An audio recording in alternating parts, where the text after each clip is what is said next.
کہ علم کو اس کے اصل جگہوں سے حاصل کرنا چاہیے. اصل جگہ ہے علماء الربانیین، علماء الراسخین، ان سے علم کو سیکھنا چاہیے.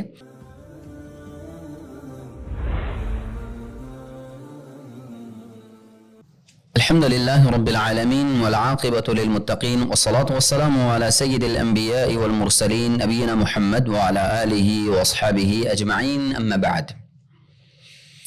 أهلا وسهلا مرحبا بكم. الحمدللہ ہماری یہ نشست دوبارہ اکٹھے ہوئے ہیں الحمدللہ کتاب العلم کی دراسہ کے حوالے سے، کچھ سیکھنے اور سکھانے کے حوالے سے. اللہ تعالیٰ ہم سب کو سیکھنے اور سکھانے والے بنا دے. کن عالما و متعلما، اغدو عالما و متعلما. تو انشاءاللہ ہم اپنے درس کی یہاں ابتدا کرتے ہیں کہ کتاب العلم اور علم کے حوالے سے گفتگو ہو رہی ہے.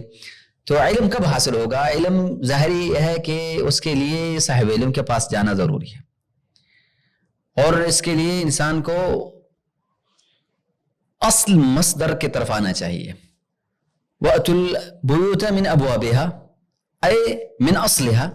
کہ علم کو اس کے اصل جگہوں سے حاصل کرنا چاہیے. اصل جگہ ہے علماء الربانیین، علماء الراسخین، ان سے علم کو سیکھنا چاہیے، ان سے علم کو لینا چاہیے.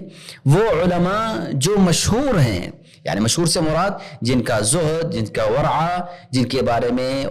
گواہی موجود ہے کہ وہ حق اور کا یعنی بات کرنے والے، کتاب و سنت کی بات کرنے والے ہیں. کتاب و سنت کی بات کرنے کے ساتھ ساتھ دین اللہ کی حفاظت اور اس کی حمایت کرتے ہیں، دفاع کرتے ہیں، یعنی وہ لوگ ہیں. ان سے دین سیکھنا چاہیے. سب سے پہلے میں آج انشاءاللہ اپنے اس درس کے اندر یہ ذکر کروں کہ انشاءاللہ ہمارے درس کا یہ عنوان ہوگا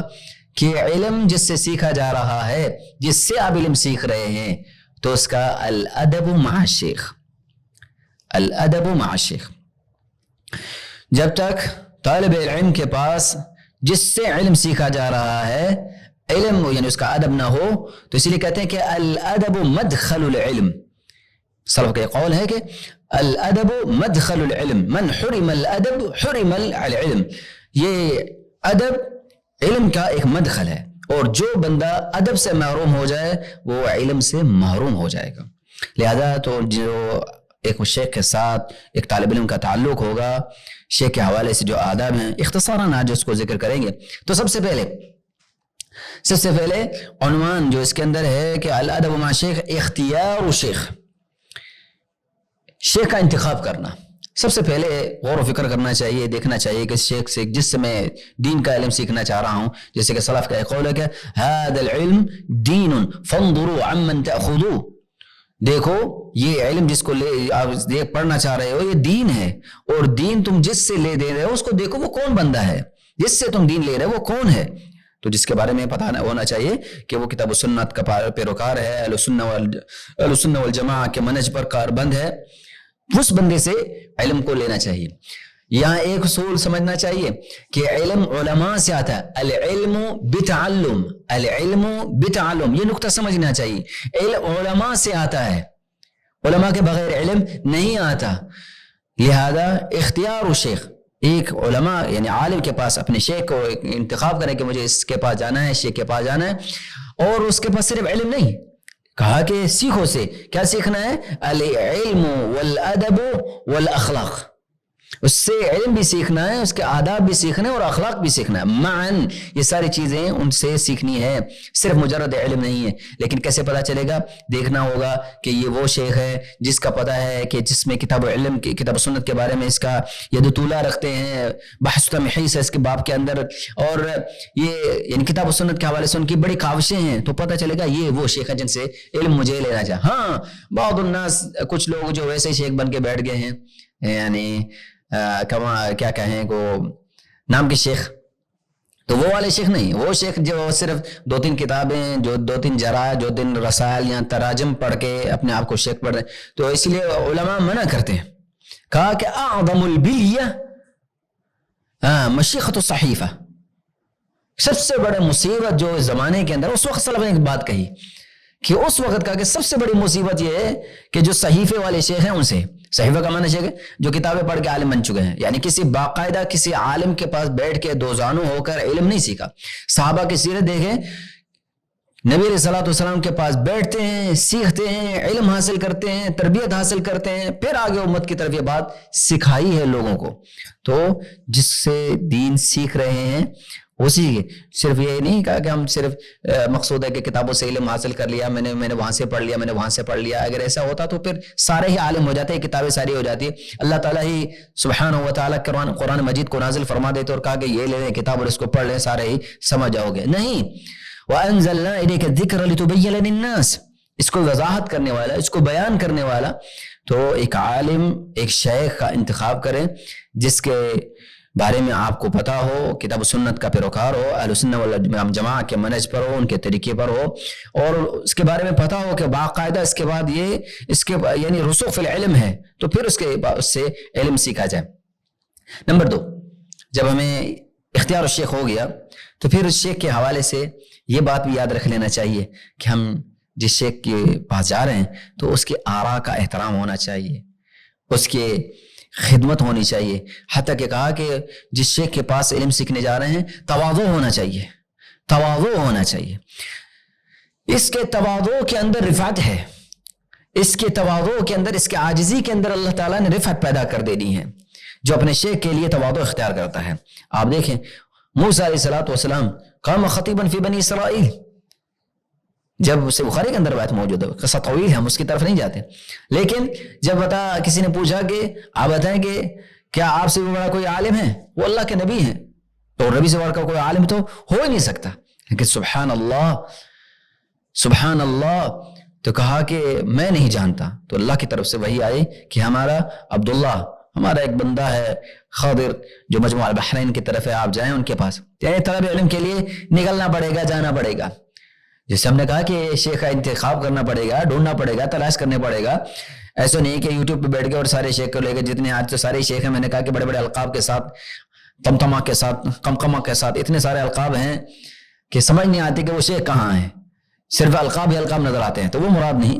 تو المہم تو موسیٰ علیہ السلام سفر کر کے خضر کے پاس، عبداللہ الخضر کے پاس آتے ہیں، اور دین کا علم ان کے پاس جو چیزیں ہیں وہ ان کے پاس وہ چیزیں وہ سیکھنے آتے ہیں،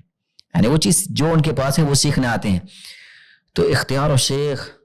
پھر ان کا تواضع، اور کہا سبحان اللہ، قال انک لن تستطیع معی صبرا، کہ آپ صبر نہیں کریں گے، کر نہیں پائیں گے.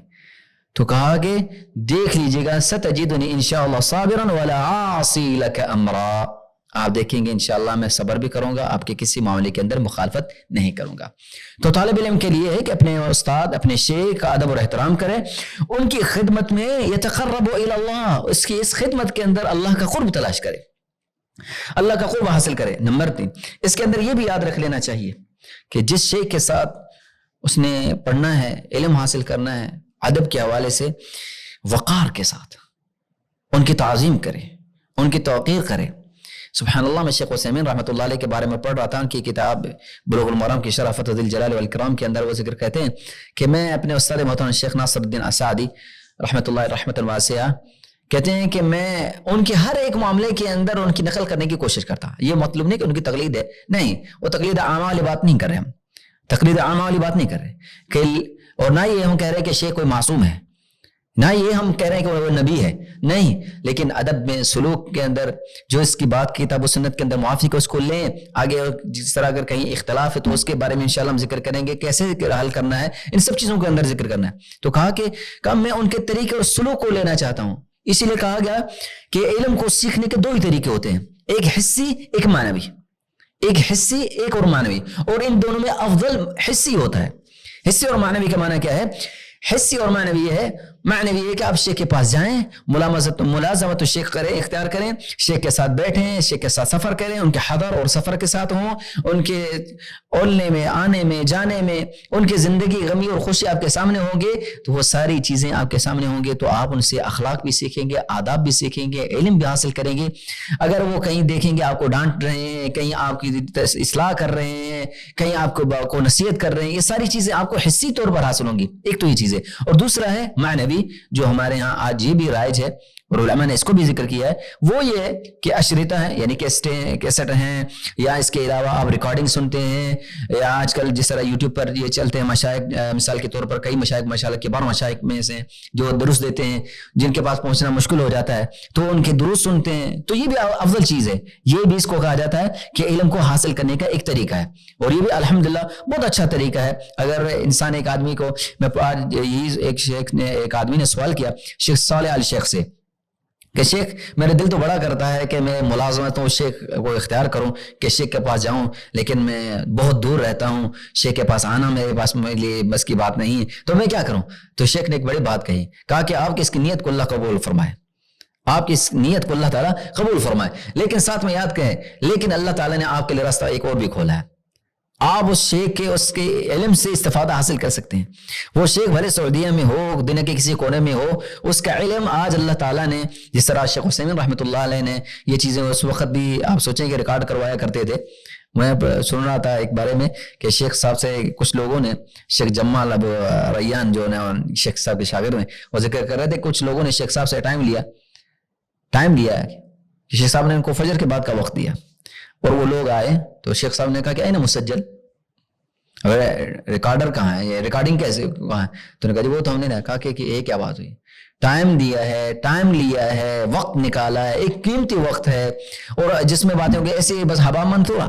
نہیں۔ الحمدللہ آج علماء کی باتیں بھی موجود ہے، یہ علم بھی یوٹیوب پر موجود ہے، انٹرنیٹ بھی جہاں پر اور بھی کافی چیزیں الحمدللہ استفادے کے اندر بھی کافی چیزیں موجود ہیں۔ تو کہا کہ حصی اور معنوی، تو یہاں پر الحمدللہ اگر کوئی شیخ ہے جس سے آپ کو ملازمت ہے، یعنی آپ کو اس کے ساتھ اٹھنا بیٹھنا ہے، تو واللہ العظیم بہت ساری چیزیں آپ کو ان سے ملیں گی اور آپ سے استفادہ حاصل کریں گے۔ دیکھیں اس کے علاوہ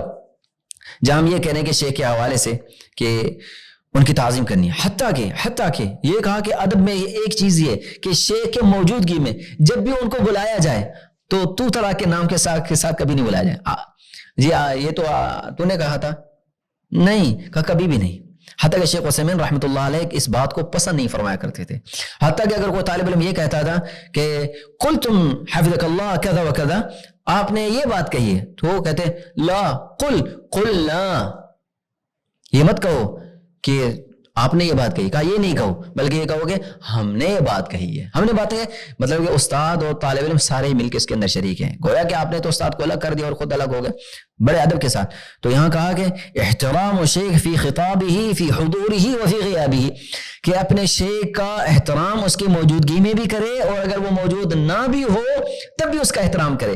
موجود ہے تو بڑے ادب کے ساتھ استاد محترم، شیخ محترم، فضیلت الاستاد، ادب کے الفاظ اور ان کے مجاملہ نہیں ہے، یعنی ایک تملق نہیں ہے، یعنی جس کو ہم کہتے ہیں کہ چھونا لگانا، وہ مقصود نہیں ہے، دلی احترام ہے، اور دلی احترام یہ ہے کہ اس کے ساتھ ادب کے القاف ان کے ساتھ پیش کیا جائے، ادب کے ساتھ ان کے ساتھ پیش ہونا چاہیے۔ اور ایسے ہی اگر وہ موجود نہیں ہے تو غیاب کے اندر بھی عدم موجود کے اندر تو کہیں گے شیخ محترم نے یہ کہا تھا، ہمارے استاد محترم نے یہ کہا فرمایا تھا، یا استاد محترم نے اس وقت نہیں ہے، یا استاد محترم کہیں گئے ہوئے ہیں، شیخ محترم، تو یہ الفاظ ہونے چاہیے، استاد محترم، شیخ محترم، استاد ہونا، شیخ ہونا، فضیلت الشیخ، یہ الفاظ ان کی موجودگی میں بھی ہونے چاہیے اور ان کے غیاب میں بھی ہونے چاہیے۔ اچھا اس کے علاوہ یہ بھی یاد رکھ لینا چاہیے کہ جب ہم ان سے کچھ سیکھ رہے ہیں دوران مجلس، جب مجلس میں بیٹھے ہیں استاد شیخ محترم پڑھا رہے ہیں، یہ بھی طلبہ کو ذہن میں رکھ لینا چاہیے کہ